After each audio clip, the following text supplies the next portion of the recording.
The first thing I started getting involved in was homosexuality. In my heart, I was very angry with God for making it wrong in the Bible. He could have made it right, so why did he make it wrong? And that sparked I would say a seed of rebellion. God's commands can sometimes seem so impossible to fulfill, so distant from what we want. In these moments, it can be so easy to become angry at God. Our guest this week shares how her frustration with God's commands led her down a rebellious path until he called her back in the most extraordinary way. Before we join her and Gary, though, we want you to know that this critical work is made possible by the generous contributions of individuals like you. Please consider joining in our mission at worldchallenge.org/give. That's worldchallenge.org/GIVE. If you would like prayer for a prodigal you know and love, or for any issue on your heart, World Challenge now has a prayer line. Call 833-WC-PRAYS, that's 833-WC-PRAYS, or visit pray.worldchallenge.org, and someone would be honored to pray with you. Now, here's Gary Wilkerson. I'm so glad you guys are here today. I'm Gary Wilkerson with the Gary Wilkerson Podcast, and we're in for a really good story today. Holly, we're so happy to have you with us, and we're going to be hearing a story of God's miraculous power, how he not only changes a life, and Holly, in your life, makes you a devout follower of Jesus, but gives you a purpose and a way to help other people. And we have an amazing story. Holly, thanks for coming here today. I want to start off with your testimony. Just you kind of had you came from a Christian home, right? Yes, both parents, mom and dad. Yes. Loved Jesus, devout. Yeah. Like took you to church as a Yeah, little took girl? me to church. Growing up, they would talk about God at the dinner table. And so I believed in Jesus. I believed that there was a God and his name was Jesus Christ. And like my mom sent me to Awana, and all those things that good Christian parents do. Yeah. And they were probably a little concerned when they saw when you were a teenager, you started getting involved in some things that would not be necessarily a Christian lifestyle, or to say the least, right? Yeah. When I was a teenager, the first thing I started getting involved in was homosexuality. From there, I got caught, and just like, was I 12? And so you got caught, and then, Caught by your parents or caught by somebody else? Actually, the pastor of the church. Okay. By love letters. I was writing Yeah. with another girl that was in church, Yeah. and her stepmother found it, and she gave it to the pastor. Okay. And I Pastor remember. told your parents? Yeah, he told my parents, and then he came and had a meeting with me, and he said, "Holly, you have a fork in the road. You have to choose. Are you going to follow Christ, or are you going to, go down this road of your own way?" And I told him at the time, I choose to follow Christ. I was a little kid, though, but in my heart, I didn't. In my heart, I was very angry with God for making it wrong in the Bible. He could have made it right, so why did he make it wrong? And that sparked I would say a seed of rebellion. And from there, I would just still do the things I wanted to do, but be hiding it from my parents' back. Got into drinking, got into hanging out with the wrong people, got into drugs, and ended up kind of just keep coming home and hiding it. And when you say drugs, like you're talking about smoking pot, or You start out smoking cigarettes as a kid, and then go from there to pot. Yeah. And then from there, got into methamphetamine. Wow. And then from there, I got into selling pot so I could pay for my methamphetamine. And then from there, got into selling methamphetamine. And then from there, decided to cook it. Why should I sell it for them and give them all the money when I can learn how to make it myself? So I started hanging out with the bikers and with the like Mexican mafia, different people that were cooking, and I figured out how to do it myself. Wow. And then I became a cook with a girlfriend, in and out of jail. Wow. Yeah. During this time, did you have any reminiscence of the background of your mind of the words you heard in church or from your parents? Was Jesus like whispering to you at all, or did you totally shut him out? Well, during that time, it's funny because I used needles. I would inject methamphetamine, and I would sit there with girlfriends or whoever I was doing drugs with, and I would talk to him about God. I say, there is a God. His name is Jesus Christ. I'm not following him, but he's real. and so it was just a matter of fact to me. Yeah. But there wasn't that personal relationship. I remember having like little experiences as a kid here and there, but what I have now today, present today, is not what I had then, for sure. You didn't have the clear understanding of Christ being your Lord, Savior. I didn't have this Holy Spirit living inside of me telling me, no, don't do that, or making me uncomfortable to do sin like I do now. Right. Living inside of me. Like when I do something, it's like I feel and it's telling me no. Right. And it's actually makes sin uncomfortable. Yeah. It's the point to where the things that used to attract me and the things that I used to live for and fight for and be willing to die for before now are like a repellent to me. Mm-hmm. It's really weird. It's like it's from darkness into light. Really, it's quite an experience. Right. How did that experience happen? The transforming of your heart, the renewing of your mind, coming to Christ. How did that happen to you? Well, the last time I got arrested, I was a felon. I had already been arrested for manufacturing, and I had a loaded firearm, and I had drugs all bagged up so I could sell them, and I got caught. In your car? You were in a car or at home? That's actually interesting. Okay. I was at another drug addict's house trying to meet up with a girlfriend of mine that I was fighting with, and she was supposed to come meet me. The cops pulled up to their house, and I had on me a gun. Okay. I was sitting in the chair. I had on me the drugs, and I was drinking alcohol. And I saw the cops pull up, and there was like this weird void or numbness that went over me. And I had time to get up and throw the gun out the back door into the neighbor's yard and throw the drugs and everything and wait until the cops leave and go back and get it. For some reason, I just sat there and kept drinking my bottle. They walked in. They said, "Are you on probation or parole?" I said, "No," I was lying. And then they said, "Can we search you?" I said, "No." And then they searched me, and they ended up finding the gun and the drugs, and there I went off. So even me getting arrested that last time I got arrested was kind of like miraculously, it was miraculous in a sense of I let them arrest me. Yeah. It was weird. God was preparing for something to happen. Yeah. So it was actually while you were in prison then, somebody talked about Christ, or did you go to a chapel? Or? Yeah, while I was in jail, I saw, it was like I was in this I was in this dark cloud. You have the drugs coming out of you, and so your skin feels like it's crawling.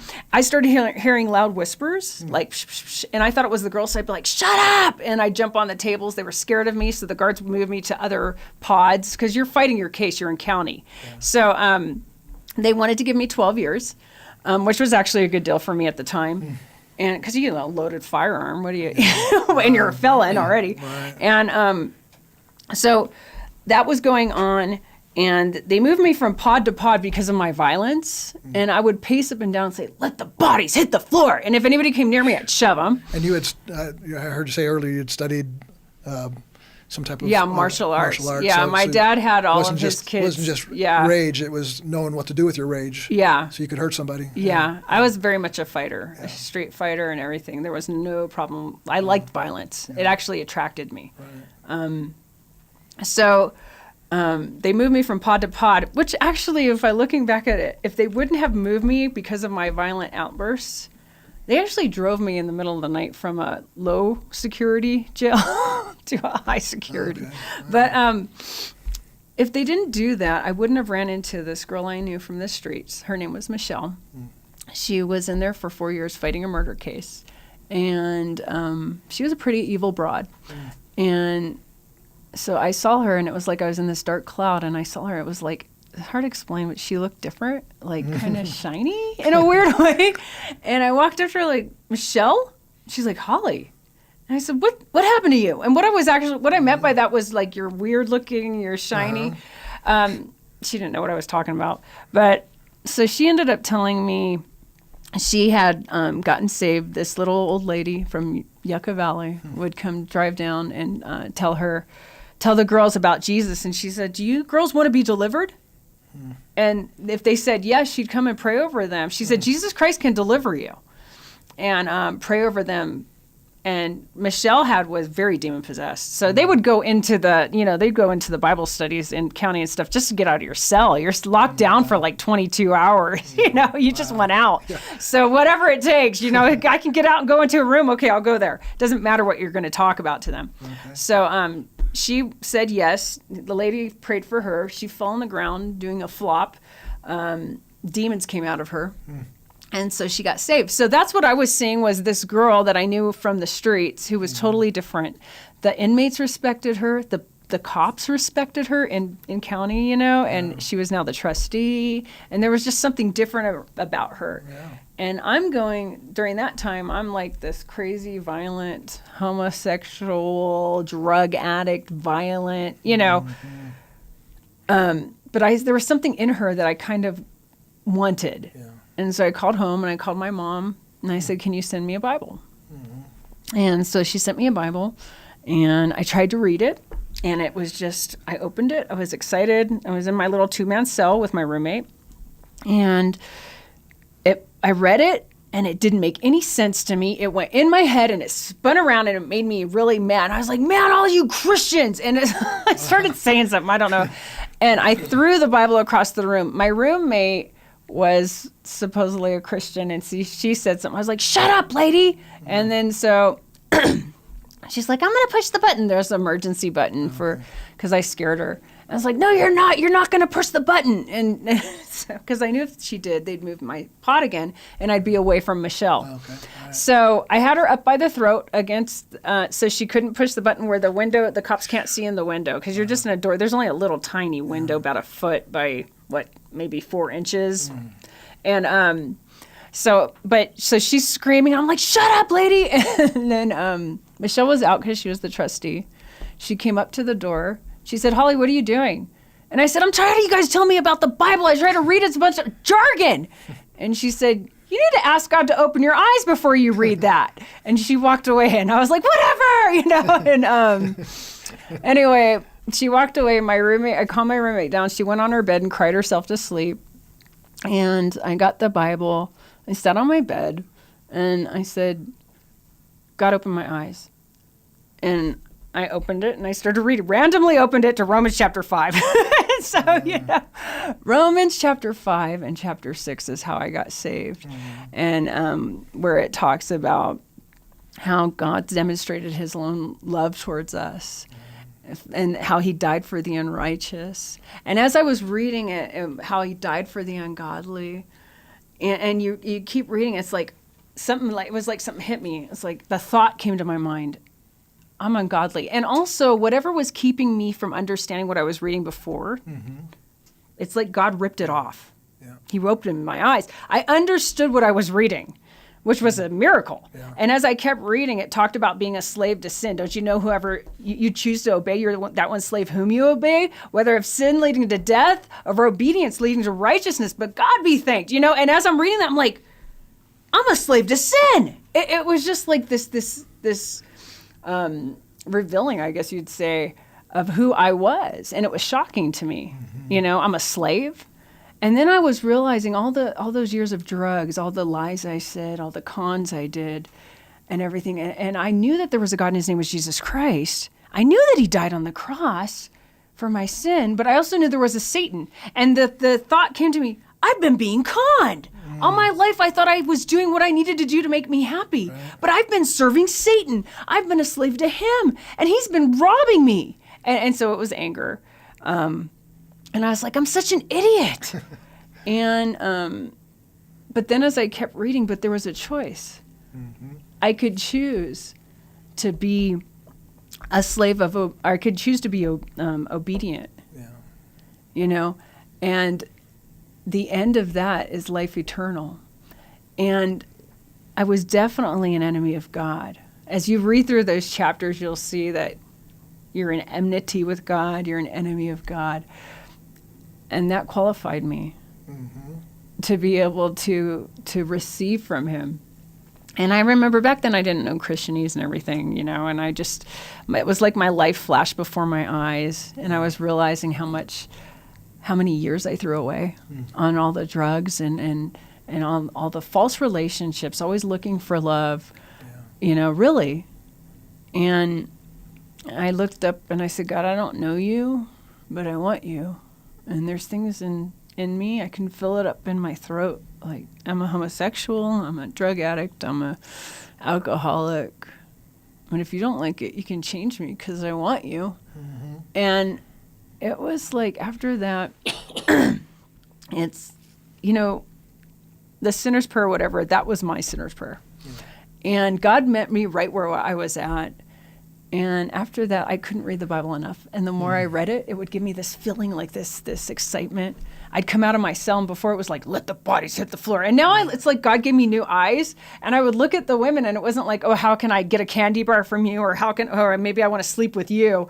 It wasn't like that anymore. Now it was like, I had this feeling, and it was these new emotions, and I was like, go by them. I'd stand by them. And they're like, what are you doing? I'd be like, I love you, man. Wow. And they're like, what are you doing in your room? I was like, man, I'm just reading the Bible. If you just open it and you just like read it, it's like better than drugs. It's better than sex, man. It's like so good. And they're like, really? I'm like, yeah, it makes you feel like really good. But you got to say, open my eyes first. And that was my... You already had your pattern. Yeah. Cool. And that was me just coming off of drugs and not knowing really the Word of God. And, so that's how I got saved. After that, they wanted to give me 12 years, which was a good deal, but they dropped it the next time I went to court, and they gave me 3 years. And so I got 3 years, and I started to learn how to be a Christian in prison, which was good. I needed to be behind bars for that. Yeah. I ended up getting out in 1.5 years on good time. And learned a lot. Yeah. I learned a lot, blew it a little bit, you know what I mean? Because you're just out of Egypt, going through that wilderness. Yeah, that makes sense. Yeah. Not getting, like, what do you mean, blessed are the meek? What does this mean, God? Like, I'll fight for you. Like, what do you mean weak? And where God's like, okay, I'll show you here in prison. Wow. Because you can't learn it on the streets. You need to learn it here first. That's powerful. Yeah. After that, you went to Bible school? Yes. Yeah, in California? Yeah, I went to Calvary Chapel Bible College in Marietta. Excellent. And graduated. That's cool. That's a transition. Yeah. That's a real transformation. Yeah. And then now moving up to kind of more current things, you have from that time in Bible school, you got a call to do something a little bit unusual? Did you just kind of, because we will talk about this in a minute, you ended up in Cambodia for the last 10 years. You've been in Cambodia. So was that sort of like, hey, I'm going to go to Cambodia to help people there? Or was it like God somehow miraculously told you to get up and go? It was definitely, there was a guy that was going to Bible college who went to Cambodia. And he emailed me and said, Holly, we really need worship leaders here. Because I'm a worship leader. Okay. Too. That's another story. But so I was like, well, I'll be praying and that God would send some people to Cambodia. I'll pray for you. So it was kind of like I didn't want to go because I had in my drugs and stuff would go into Mexico a lot. And I didn't like Mexico when I went there. It was just for, kind of like working, you would say. So I didn't really like, my idea of missions was like that. Yeah. So I didn't want to be a missionary, but I was willing to do whatever God wanted me to do. So I started praying that God would send missionaries over to Cambodia, worship leaders, and my last semester, I was getting ready to graduate. And then God really clearly, it was funny. I'm praying for Cambodia. I didn't even know where it was. Mm-hmm. Sounds like Africa to me. You know what I mean? The name. And never bothered to look. And then all of a sudden, wherever I go to the gym, there's this story about Cambodia. I was like, oh, that's funny. I'm praying for that country. And I'm driving the car to go to Bible school, and the pastor's talking about Cambodia. And then God told me to go to morning devos at Bible college, and I didn't have a class that day, so I wouldn't normally go. So I got up early, went to the morning devos, and it was this big, huge screen, and it was a big map, and it was Cambodia. And I was like, it was almost like God smacked me in the face with Cambodia in a sense. Right. And then so driving home, I said, God, do you want me to go to Cambodia? And it was just like this instant love poured through my heart, like to the point where like I got teared up, had to pull over because I was driving on the freeway. Wow. I was going to crash. And I was like, okay, that I will go. And so I bought a ticket to go to Cambodia for 3 months, a round trip. Yeah, and then while I was there, he called me there. And so it wasn't like, Wow. it wasn't like, oh, I'm good. And just, just God told me to go, so I went. And you've been there for 10 years now. And tell us a little bit about your ministry there in Cambodia. You're working with, what's the name of the ministry? The Girls' House of Refuge. Girls' House of Refuge. Yeah. And tell me, what is that? Yeah, God told me to open a home for women, Okay. so for young women. And so I did. And then he would choose and bring the ones he wanted to. So he ended up bringing girls that were pregnant or girls that got raped, and different girls. Also just really poor girls. So I started getting a name for being willing to take drug addicts, being willing to take alcoholics, being willing to take traumatized girls that are all knocked up. Right. They're pregnant. Nobody else can help them. And so other Christian organizations in the country would call me and say, hey, will you take this girl? Or, hey, there's this girl. Or this person's trying to sell this girl, this like little girl, like 14, 12, whatever. And so I would take those kind of girls. And then also with women's ministry, you're drawn to women. So when you go out in public, girls are drawn to girls. They're going to just see, and they want to share the gospel as we go through the whole Bible in a year at my house. So they want to practice what they're studying. And it's really cool because they're baby Christians. So everything's new, which I love that because it's just really innocent in a sense. Wow. So... And you still live in the home where the girls come in now? Yeah, we all after live 10 years? together, yeah. And do you have, did I hear you say you had more than one home now? No, well, I did before. Okay. Right now we're back down to one, okay. yeah. Yeah, and that's Phnom Penh or? Yeah, in Phnom Penh. Okay, so you're in the city, you're kind of in a bustling, hustling, crazy part of the world. Yeah. Yeah, that's a World Challenge. Our ministry does some work there, and we have for like 20 years or so or more in Cambodia and Phnom Penh, and some of the rural areas, church planting and things like that. So, but yeah, we've run across some of these things that you've been facing as well, and it's not an easy ministry. Yeah, you can call me, bring me the girls. All right. Yeah. All right, that's so cool. Thank you. God wants us to be part of his redemption of the world. He wants to use the broken parts of our lives to show his graciousness and mercy to us and to others. If we trust him, we will see him move in ways we could never imagine and go places we could have never foreseen. The Gary Wilkerson Podcast is brought to you by World Challenge. Sound design for this episode by Mike Hall Smith. This episode was written by Rachel Schmitz. Our producer is Chris Wigington, with video production by Aaron Gale. World Challenge is incredibly thankful for the support we receive from many people around the world who believe in our mission. We are able to continue creating resources like this podcast because of donations from listeners like you. We hope you tune in next week to the Gary Wilkerson Podcast to receive more encouragement. Until then, do all you can to live a better life and make a better world through Jesus Christ.